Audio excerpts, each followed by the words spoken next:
ओम शांति। 1 अगस्त 2024 प्यारे बाबा के महावाक्य। मीठे बच्चे, तुम पवित्र बनने के बिगर वापस जा नहीं सकते, इसलिए बाप की याद से आत्मा की बैटरी को चार्ज करो और नेचुरल पवित्र बनो। प्रश्न: बाबा, तुम बच्चों को घर चलने के पहले कौन सी बात सिखलाते हैं? उत्तर: बच्चे, घर चलने के पहले जीते जी मरना है, इसलिए बाबा तुम्हें पहले से ही देह के भान से परे ले जाने का अभ्यास कराते हैं, अर्थात मरना सिखलाते हैं। ऊपर जाना माना मरना। जाने और आने का ज्ञान अभी तुम्हें मिला है। तुम जानते हो हम आत्मा ऊपर से आई है, इस शरीर द्वारा पार्ट बजाने। हम असल वहाँ के रहने वाले हैं, अभी वहाँ ही वापस जाना है। ओम शांति। अपने को आत्मा समझ बाप को याद करने में कोई तकलीफ नहीं है। गुटखा नहीं खाना है, इसको कहा जाता है सहज याद। पहले पहले अपने को आत्मा ही समझना है। आत्मा ही शरीर धारण कर पार्ट बजाती है। संस्कार भी सब आत्मा में ही रहते हैं। आत्मा तो इंडिपेंडेंट है। बाप कहते अपने को आत्मा समझ मुझ बाप को याद करो। ये नॉलेज अभी ही तुमको मिलती है, फिर नहीं मिलेगी। तुम्हारा ये शांत में बैठना दुनिया नहीं जानती, इसको कहा जाता है नेचुरल शांति। हम आत्मा ऊपर से आई हैं, इस शरीर द्वारा पार्ट बजाने। हम आत्मा असल वहाँ के रहने वाले हैं। ये बुद्धि में ज्ञान है, बाकी इसमें हठयोग की कोई बात नहीं, बिल्कुल सहज है। अभी हम आत्माओं को घर जाना है, परंतु पवित्र बनने बिगर जा नहीं सकते। पवित्र होने के लिए परमात्मा बाप को याद करना है। याद करते करते पाप मिट जाएंगे। तकलीफ की तो कोई बात ही नहीं। तुम पैदल करने जाते हो तो बाप की याद में रहो, अभी ही याद से पवित्र बन सकते हो। वहाँ वह तो है पवित्र दुनिया। वहाँ उस पावन दुनिया में इस ज्ञान की कोई दरकार नहीं रहती, क्योंकि वहाँ कोई विकर्म होता नहीं। यहाँ याद से विकर्म विनाश करने हैं। वहाँ तो तुम नेचुरल चलते हो, जैसे यहाँ चलते हो, फिर थोड़ा थोड़ा नीचे उतरते हो। ऐसे नहीं कि वहाँ भी तुमको ये प्रैक्टिस करना है। प्रैक्टिस अभी ही करना है। बैटरी अब चार्ज करना है, फिर आहिस्ते आहिस्ते बैटरी डिस्चार्ज होना ही है। बैटरी चार्ज होने का ज्ञान अभी एक ही बार तुमको मिलता है। सतो प्रधान से तमो प्रधान बनने में तुमको कितना समय लग जाता है। शुरू से लेकर कुछ ना कुछ बैटरी कम होती जाती है। मूल वतन में तो है ही आत्माएं, शरीर तो है नहीं। तो नेचुरल उतरने अर्थात बैटरी कम होने की बात ही नहीं। मोटर जब चलेगी तब तो बैटरी कम होती जाएगी। मोटर खड़ी होगी तो बैटरी थोड़ी चालू होगी। मोटर जब चले तब बैटरी चालू होगी। भल मोटर में बैटरी चार्ज होती रहती है, लेकिन तुम्हारी बैटरी एक ही बार इस समय चार्ज होती है। तुम फिर जब यहाँ शरीर से कर्म करते हो, फिर थोड़ी बैटरी कम होती जाती है। पहले तो समझाना है कि वह है सुप्रीम फादर, जिसको सब आत्माएं याद करती हैं। हे भगवान कहते हैं, वह बाप है, हम बच्चे हैं। यहाँ तुम बच्चों को समझाया जाता है बैटरी कैसे चार्ज करनी है। भल घूमो फिरो, बाप को याद करो तो सतो प्रधान बन जाएंगे। कोई भी बात ना समझो तो पूछ सकते हो, है बिल्कुल सहज। 5000 बरस बाद हमारी बैटरी डिस्चार्ज हो जाती है। बाप आकर सबकी बैटरी चार्ज कर देते हैं। विनाश के समय सब ईश्वर को याद करते हैं। समझो बाढ़ हुई तो भी जो भगत होंगे वह भगवान को ही याद करेंगे, परंतु उस समय भगवान की याद आ नहीं सकती। मित्र संबंधी धन दौलत ही याद आ जाता है। भले हे भगवान कहते हैं, परंतु वह भी कहने मात्र। भगवान बाप है, हम उनके बच्चे हैं, ये तो जानते ही नहीं। उनको सर्वव्यापी का उल्टा ज्ञान मिलता है। बाप आकर उल्टा ज्ञान देते हैं। भक्ति की डिपार्टमेंट ही अलग है। भक्ति में ठोकरें खानी होती हैं। ब्रह्मा की रात सो ब्राह्मणों की रात है, ब्रह्मा का दिन सो ब्राह्मणों का दिन है। ऐसा तो नहीं कहेंगे शूद्रों का दिन शूद्रों की रात। ये राज बाप बैठ समझाते हैं। ये है बेहद की रात व दिन। अभी तुम दिन में जाते हो, रात पूरी होती है। ये अक्षर शास्त्रों में है। ब्रह्मा का दिन ब्रह्मा की रात कहते हैं, परंतु जानते नहीं हैं। तुम्हारी बुद्धि अब बेहद में चली गई है। यूँ तो देवताओं को भी कह सकते हैं विष्णु का दिन विष्णु की रात, क्योंकि विष्णु और ब्रह्मा का संबंध भी समझाया जाता है। त्रिमूर्ति का ऑक्यूपेशन क्या है और तो कोई समझ ना सके। वह तो भगवान को ही कच्छ मच्छ में व जन्म मरण के चक्र में ले गए। राधे कृष्ण आदि भी मनुष्य हैं, परंतु दैवी गुणों वाले। अभी तुमको ऐसा बनना है, दूसरे जन्म में देवता बन जाएंगे। 84 जन्मों का जो हिसाब किताब है वह अब पूरा हुआ, फिर रिपीट होगा। अब तुमको ये शिक्षा मिल रही है। बाबा कहते हैं, मीठे मीठे बच्चों, अपने को आत्मा निश्चय करो। कहते भी हैं हम पाठधारी हैं, परंतु हम आत्माएं ऊपर से कैसे आती हैं ये नहीं समझते। अपने को देहधारी ही समझ लेते हैं।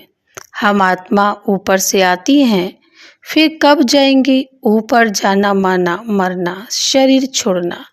मरना कौन चाहते हैं? यहाँ तो बाप ने कहा है तुम इस शरीर को भूलते जाओ। जीते जी मरना तुमको सिखलाते हैं, जो और कोई सिखला ना सके। तुम आए ही हो अपने घर जाने के लिए। घर कैसे जाना है ये ज्ञान अभी ही मिलता है। तुम्हारा स्मृति लोक का ये अंतिम जन्म है। अमर लोक सतयुग को कहा जाता है। अभी तुम बच्चों की बुद्धि में है, हम जल्दी जल्दी जावे। पहले पहले तो घर मुक्ति धाम में जाना पड़ेगा। ये शरीर रूपी कपड़ा यहाँ ही छोड़ना है, फिर आत्मा चली जाएगी घर। जैसे हद के नाटक के एक्टर्स होते हैं, नाटक पूरा हुआ तो कपड़े वहाँ ही छोड़कर घर के कपड़े पहन घर में जाते हैं। तुम्हें भी अब ये चोला छोड़ जाना है। सतयुग में तो थोड़े देवताएं होते हैं, यहाँ तो कितने मनुष्य हैं अनगिनत। वहाँ तो होगा ही एक आदि सनातन देवी देवता धर्म। अभी तो अपने को हिंदू कह देते हैं, अपने श्रेष्ठ कर्म धर्म को भूल गए हैं, तब तो दुखी हुए हैं। सतयुग में तुम्हारा श्रेष्ठ कर्म धर्म था, अभी कलयुग में धर्म भ्रष्ट हैं। बुद्धि में आता है कि हम कैसे गिरे हैं। अभी तुम बेहद के बाप का परिचय देते हो। बेहद का बाप ही आकर नई दुनिया स्वर्ग रचते हैं। कहते हैं मनमना भव। ये गीता के ही अक्षर हैं। सहज राज्यों के ज्ञान का नाम रख दिया जाता है गीता। ये तुम्हारी पाठशाला है। बच्चे आकर पढ़ते हैं तो कहेंगे हमारे बाबा की पाठशाला है। जैसे कोई बच्चे का बाप प्रिंसिपल होगा तो कहेंगे हम अपने बाबा के कॉलेज में पढ़ते हैं। उनकी माँ भी प्रिंसिपल है तो कहेंगे हमारे माँ बाप दोनों प्रिंसिपल हैं, दोनों पढ़ाते हैं। हमारे मम्मा बाबा का कॉलेज है, तुम कहेंगे हमारे मम्मा बाबा की पाठशाला है, दोनों ही पढ़ाते हैं। दोनों ने ये रूहानी कॉलेज व यूनिवर्सिटी खोली है। दोनों इकट्ठे पढ़ाते हैं। बाप ने बच्चों को एडॉप्ट किया है। ये गोह ज्ञान की बातें हैं। बाप कोई नई बात नहीं समझाते हैं। ये तो कल्प पहले भी समझाने दी है। हाँ, इतनी नॉलेज है जो दिन प्रतिदिन गोह होती जाती है। आत्मा की समझानी देखो अभी तुमको कैसे मिलती है। इतनी छोटी सी आत्मा में 84 जन्मों का पाठ भरा हुआ है। वे कभी विनाश नहीं होता। आत्मा अविनाशी तो उनमें पाठ भी अविनाशी है। आत्मा ने कानों द्वारा सुना, शरीर है तो पाठ है। शरीर से आत्मा अलग हो जाती है तो जवाब नहीं मिलता। अभी बाप कहते हैं बच्चे तुमको वापस घर चलना है। ये पुरुषोत्तम युग जब आता है तभी वापस जाना होता है। इसमें पवित्रता ही मुख्य चाहिए। शांति धाम में तो पवित्र आत्माएं ही रहती हैं। शांति धाम और सुख धाम दोनों ही पवित्र धाम है।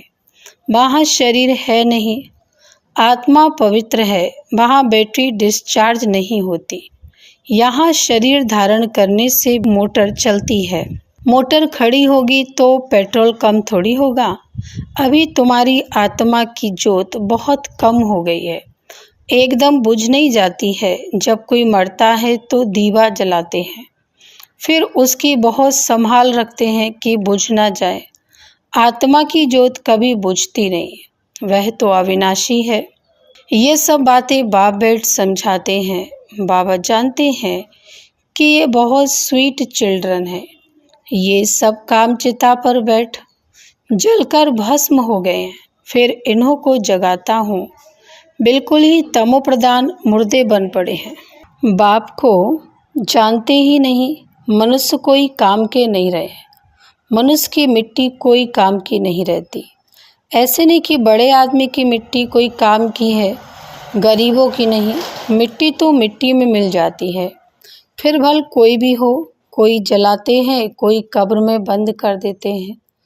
पारसी लोग कुएं पर रख देते हैं, फिर पंछी मांस खा लेते, फिर हड्डियां जाकर नीचे पड़ती हैं। वे फिर भी काम आती हैं। दुनिया में तो ढेर मनुष्य मरते हैं। अभी तुमको तो आप ही शरीर छोड़ना है। तुम यहाँ आए ही हो शरीर छोड़कर वापस घर जाने अर्थात मरने। तुम खुशी से जाते हो कि हम जीवन मुक्ति में जाएंगे। जिन्होंने जो पाठ बजाया है अंत तक वही बजाएंगे। बाप पुरुषार्थ कराते रहेंगे, साक्षी हो देखते रहेंगे। ये तो समझ की बात है, इसमें डरने की कोई बात नहीं है। हम स्वर्ग में जाने के लिए खुद ही पुरुषार्थ कर शरीर छोड़ देते हैं। बाप को ही याद करते रहना है तो अंतमति सो गति हो जाए। इसमें मेहनत है, हर एक पढ़ाई में मेहनत है। भगवान को आकर पढ़ाना पड़ता है। जरूर पढ़ाई बड़ी होगी, इसमें दैवी गुण भी चाहिए। ये लक्ष्मी नारायण बनना है ना। ये सतयुग में थे, अब फिर तुम सतयुगी देवता बनने आए हो। एम ऑब्जेक्ट कितनी सहज है, त्रिमूर्ति में क्लियर है। ये ब्रह्मा विष्णु शंकर आदि के चित्र ना हो तो हम समझा कैसे सकते। ब्रह्मा सो विष्णु, विष्णु सो ब्रह्मा। ब्रह्मा की 8 भुजा 100 भुजा दिखाते हैं, क्योंकि ब्रह्मा के कितने ढेर बच्चे होते हैं तो उन्होंने फिर वह चित्र बना दिया है। बाकी मनुष्य को इतनी भुजा वाला होता थोड़ी है। रावण 10 शीश का भी अर्थ है, ऐसा मनुष्य होता नहीं।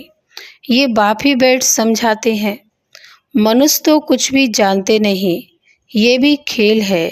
ये कोई को पता नहीं है कि यह कब से शुरू हुआ।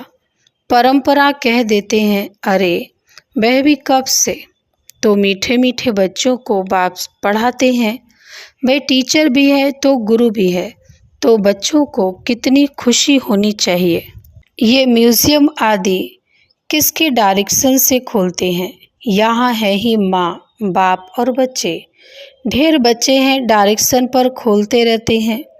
लोग कहते तुम कहते हो भगवानुवाज, तो रथ द्वारा हमको भगवान का साक्षात्कार कराओ। अरे, तुमने आत्मा का साक्षात्कार किया है, इतनी छोटी सी बिंदु का साक्षात्कार तुम क्या कर सकेंगे? जरूरत ही नहीं। ये तो आत्मा को जानना होता है। आत्मा भ्रुकुटी के बीच रहती है, जिसके आधार पर ही इतना बड़ा शरीर चलता है। अभी तुम्हारे पास न लाइट का न रतन जड़ित ताज है। दोनों ताज लेने के लिए फिर से तुम पुरुषार्थ कर रहे हो। कल्प कल्प तुम बाप से वर्षा लेते हो। बाबा पूछते हैं, आगे कब मिले हो? तो कहते हैं, हाँ बाबा, कल्प कल्प मिलते आए हैं। क्यों? ये लक्ष्मी नारायण बनने के लिए। ये सभी एक ही बात बोलेंगे। बाप कहते हैं, अच्छा, शुभ बोलते हो, अब पुरुषार्थ करो। सब तो नर से नारायण नहीं बनेंगे, प्रजा भी तो चाहिए। कथा भी होती है सत्यनारायण की, तो लोग कथा सुनाते हैं, परंतु बुद्धि में कुछ भी नहीं आता। तुम बच्चे समझते हो वह है शांति धाम, निराकारी दुनिया। फिर वहाँ से जाएंगे सुखधाम। सुखधाम में ले जाने वाला एक ही बाप है। तुम कोई को समझाओ, बोलो अभी वापस घर जाएंगे। आत्मा को अपने घर तो अशरीरी बाप ही ले जाएंगे। अभी बाप आए हैं, उनको जानते नहीं। बाप कहते, मैं जिस तन में आया हूँ उनको भी नहीं जानते। रथ भी तो है ना, हर एक रथ में आत्मा प्रवेश करती है। सबकी आत्मा भ्रुकुटी के बीच रहती है। बाप आकर भ्रुकुटी के बीच में बैठेगा। समझाते तो बहुत सहज है। पतित पावन तो एक ही बाप है। बाप के सब बच्चे एक समान हैं। उनमें हर एक का पार्ट अपना अपना पार्ट है। इसमें कोई इंटरफियर नहीं कर सकता। अच्छा, मीठे मीठे सिकिला दे बच्चों प्रति माता पिता बाप दादा का याद प्यार और गुड मॉर्निंग। रूहानी बाप की रूहानी बच्चों को नमस्ते। हम रूहानी बच्चों की रूहानी बाप दादा को याद प्यार, गुड मॉर्निंग और नमस्ते। धारणा के लिए मुख्य सार नंबर 1, इस शरीर रूपी कपड़े से ममत्व निकाल जीते जी मरना है, अर्थात अपने सब पुराने हिसाब किताब चुकतू करने हैं। नंबर 2, डबल ताजधारी बनने के लिए पढ़ाई की मेहनत करनी है, दैवी गुण धारण करने हैं। जैसा लक्ष्य है, शुभ बोल है, ऐसा पुरुषार्थ करना है। वरदान, अकल्याण के संकल्प को समाप्त कर अपकारियों पर उपकार करने वाले ज्ञानी तू आत्मा भव। स्पष्टीकरण, कोई रोज आपकी ग्लानि करे, अकल्याण करे, गाली दे, तो भी उसके प्रति मन में घृणा भाव न आए। अपकारी पर भी उपकार, यही ज्ञानी तू आत्मा का कर्तव्य है। जैसे आप बच्चों ने बाप को 63 जन्म गाली दी, फिर भी बाप ने कल्याणकारी दृष्टि से देखा, तो फॉलो फादर। ज्ञानी तू आत्मा का अर्थ ही है सर्व के प्रति कल्याण की भावना। अकल्याण संकल्प मात्र भी ना हो। स्लोगन है, मन मना भाव की स्थिति में स्थित रहो, तो औरों के मन के भावों को जान जाएंगे।